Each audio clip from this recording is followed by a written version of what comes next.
အခုကြည့်နေတဲ့သူက AI ကိုလည်းမေးဖူးတယ်ဒါပေမဲ့ AI ဘက်ကနေပြီးတော့အသုံးဝင်တဲ့အဖြေကိုပြန်ပေးတဲ့အခါလက်လျှော့လိုက်ဖူးမယ်လို့ထင်ပါတယ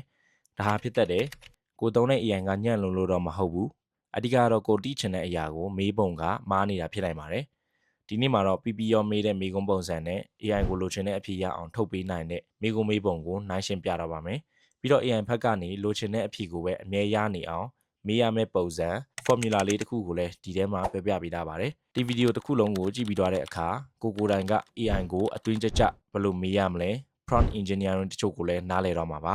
ပထမအချက်ရှင်းရှင်းလင်းလင်းမမေးတာပါလူတိုင်းမှာတက်တဲ့ပုံစံကဒီပထမအချက်နဲ့တွားညှိနေပါတယ်လူတော်တော်များများက AI ကိုကိုယ့်ရဲ့တငယ်ချင်းနဲ့စကားပြောနေတယ်လို့လောက်တတ်ကြပါတယ်ဥပမာ AI ကိုငါအတွက်မွေးနေ့ဆုတောင်းစကားတစ်ခုလောက်ရေးပေးပါဒီအချိန်မှာ AI ဘက်ကနေရှင်းရှင်းလင်းလင်းမသိတော့ဘယ်သူအတွက်မှန်းလည်းမသိကိုဖွာအတွက်လားကိုတငယ်ချင်းအတွက်လားဒီမှာစပြီးတိုင်ပတ်ပါပြီ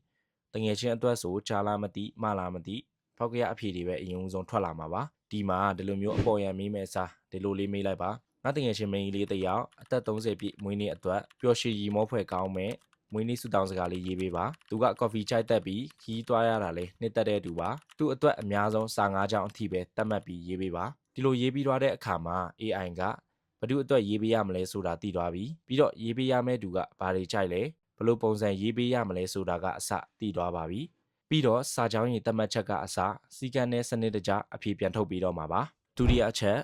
နောက်ခံအကြောင်းအရာမတတ်မှတ်ပေးတာပါ AI ကကိုယ့်ရဲ့နောက်ကြောင်းကိုမသိနေပါဘူးဒါကပြဿနာပါဥပမာကိုက AI ကိုဒီလိုမေးလိုက်တယ်ဆိုပါတော့ညနေစာဘာချက်ရမလဲဒီလိုမေးလိုက်ရင် AI ဘက်ကနေညနေစာချက်ဖို့ကြုတ်ပဲကြော်လိုက်လို့ပြောလာပါလိမ့်မယ်စတာပါဒီနေရာမှာကိုကလူပဲနှစ်ယောက်စာချက်ချင်လဲကိုကရေခဲတတာထဲမှာဘာအသားဝယ်တာလဲကိုဘာကြိုက်တယ်လဲမသိပဲရန်တမ်းပြီးညနေစာချက်ဖို့ပဲမေးလိုက်တာပ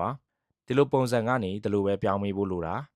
ငါမှကြက်သားရှိတယ်ဆန်ရှိတယ်စလဲရွက်တွေရှိတယ်ပြီးတော့ဟင်းခတ်မွေးကြိုင်တွေလည်းအစုံရှိတယ်လူနှစ်ယောက်စာအတွက်ရိုးရိုးရှင်းရှင်းဖြစ်စီမယ်ပြီးရင်ချက်ဖို့အချိန်ကလည်း30မိနစ်စာလောက်ပဲလုပ်ချင်တယ်ပြီးတော့ငါကဟင်းလဲတိတ်မချက်တတ်ဘူးဒါကြောင့်အရန်ကြီးမရှုပ်စေပဲနဲ့ရှိတဲ့ဟာလေးနဲ့အလွယ်တကူချက်လို့ရမယ့်ပုံစံလေးကိုပြပြပ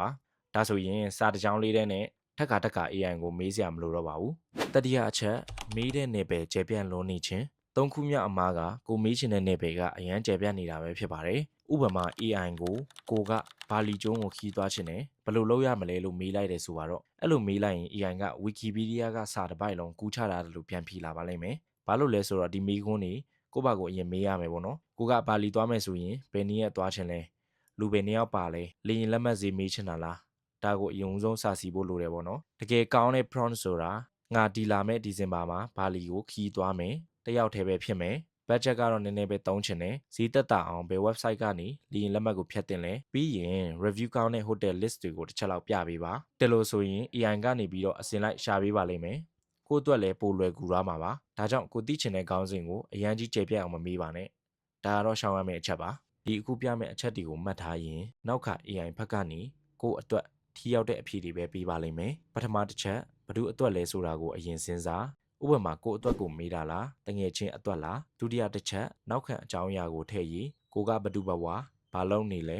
ကိုမေးချင်တဲ့အရာရဲ့နောက်ခံအကြောင်းရင်းအနည်းငယ်ကိုထည့်ရေးပေးလိုက်တတိယတစ်ချက်ကိုကဘာလို့ရှင်လဲဆိုတာကိုထည့်ပြီးခုနကဘာလီကိုခီးသွားတယ်လို့မျိုးကိုသိချင်တာကိုအတိအကျထည့်ရေးပေးလိုက်အပေါ်ရန်မဟုတ်ပဲနဲ့တိကျရေးပေးရပါမယ်စတုဒ္ဒအချက်ကန့်သက်ခြင်းစာလုံးအရေးအတွက်စာကြောင်းဘလောက်နဲ့ပဲဖော်ပြရမယ်ဆိုတာကို AI အတွက်ကန့်သက်ပေးတာတို့ A4 စာရွက်တစ်ရွက်စာအသေးစိတ်ရှင်းပြပေးပါဒီလိုမျိုးတွေပေါ့အရေးကြီးဆုံးအချက်က AI ကိုတရုပ်ဆောင်ခိုင်းပါဒီနေရာမှာတရုပ်ဆောင်ခိုင်းတာကအကြောင်းရင်းရှိတယ်အခုကြည့်တဲ့သူတွေအနေနဲ့အိမ်ဆောက်မယ်ဆိုပါတော့အိမ်ဆောက်မယ်ဆိုရင်ဆောက်လုပ်ရေးအင်ဂျင်နီယာကိုငားမလားဒါမှမဟုတ်စာတင်တဲ့ဆရာကိုငားမလားဥပမာကနည်းနည်းတော့ကြောင်တော့နိုင်တယ်